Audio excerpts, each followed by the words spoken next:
Young Bob reporting for E Speaks Freely here, and I'm in Sussex, and right behind me is a Stand Up to Racism counter-protest for the migrant hotel protest here today. And what I've noticed is, firstly, the demographic in this area. There's a lot of school children, but predominantly the demographic of the counter-protesters are retirement age and also students, yet again demonstrating this kind of hypothesis that people who protest are never the ones affected by the issues they're talking about. It's kind of proven to be true. I've already tried to engage in some interviews, but unfortunately haven't been really able to engage. So we'll just keep on reporting, see what happens here today.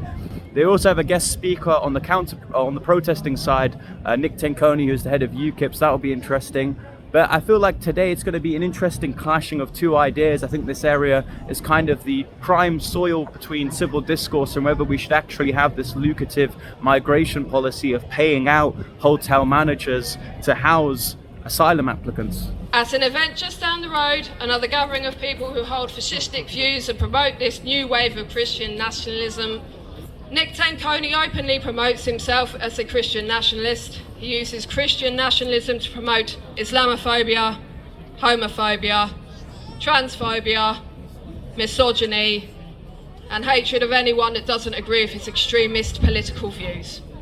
Chichester, I am so very impressed. Most of you know by now I'm from Eastbourne, that way. This is very special to me, being around people who have come together in the most obscure parts of the world. This is expected in our major capital cities, as it has been for the last 20, 30 years, and we rolled over and we left it to the Tories. We all left the Conservative Party in charge of sorting the messes and the challenges and the problems out. They failed us miserably, and now here we are. He believes in mass deportations, not sure who of, and that women should only be engaged in traditional child rearing and household roles.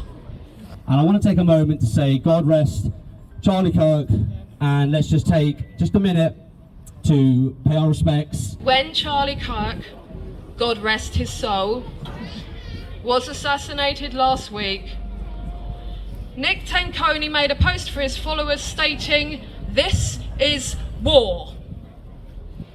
War against who?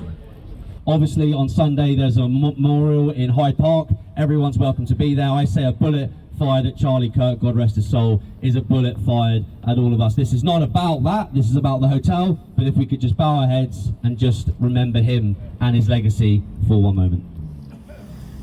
Jesus did not teach revenge or war, he taught radical forgiveness. These are the kinds of corruptions of Jesus' teachings that horrify right-thinking Christians. I say 3 cheers for Charlie Kirk. Hip hip! Hooray! Hip hip! Hooray! Hip hip! Did you believe that's a form of racism? Oh, I don't know, it's something nationalistic, it seems a little scary. I mean, do you think nationalism can be considered a form of racism? I don't know, but there's something about all these guys meeting up in the afternoon. I don't know why they think immigration is the biggest problem right now. Jesus gave very clear instructions on how we should treat enemies. He said to love them.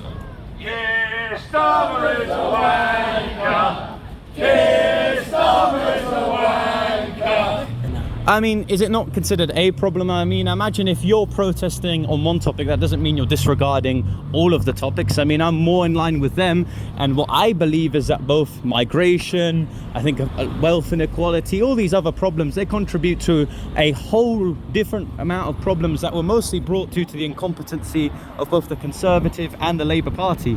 So I think what you're doing is just twisting why they're here and then trying to label them as some sort of fascists. You can never trust a lefty with your kids.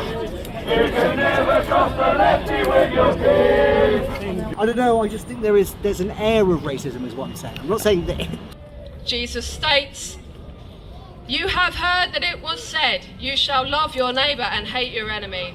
But I say to you, love your enemies and pray for those who persecute you, so that you may be sons of your Father who is in heaven."